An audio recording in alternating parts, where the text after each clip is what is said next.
Hi, this is Sean from Soundcraft, here with another installment of our UI Series tutorials. Now we're on Chapter 6, where we're going to be discussing our Digitech amp modeling, our DBX automatic feedback suppression, and our Lexicon effects.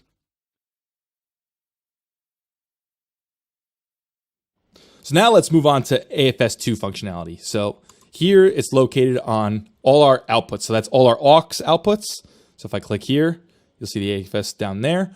Or, let me go back out of the mix. If I press the master output, I also have it there. So it's on. So we have AFS on all the aux outputs and the master output.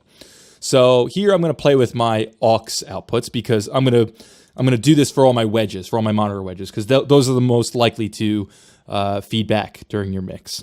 DBX AFS works in two modes. You have a fixed mode, which is kind of like ringing out a system before a performance. I'll show you how to do that. And then you have the live mode, which continuously updates filter placement and is used during the performance, not during the setup phase beforehand.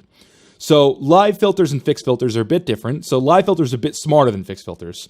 What I mean by that is the live filters can detect feedback, in your mix as you're playing, and then apply the filters to get rid of it. So it's what you want to have on while you're playing, but it's also important to set the fixed filters beforehand as well for best results.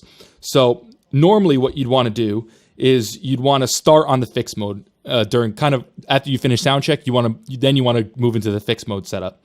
So the fixed filters work similar to how you ring out monitors. So basically what you want to do is you want to go into fixed mode and do all your sound check, get all your levels right. Figure out, here's the aux master. So let's say this is where I want my aux master roughly. That's where I'm going to have my level during the gig. Well, what I want to do is I want to make note of that. So that's where I want it to be. Okay, so now go to setup.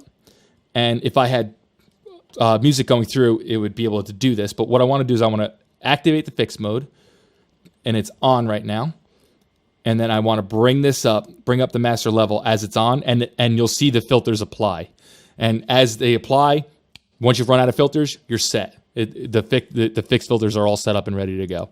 So again, you want to start in fixed mode. You can adjust the sensitivity if you want, but 0 dB is a good place to just keep it. And then once you have all your filters set, just bring your level back down to where you wanted it before, and you're all set to go.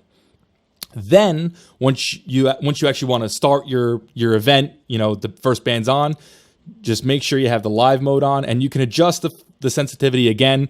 0 dB will probably give you best use, best setting, but you can play with that if you want.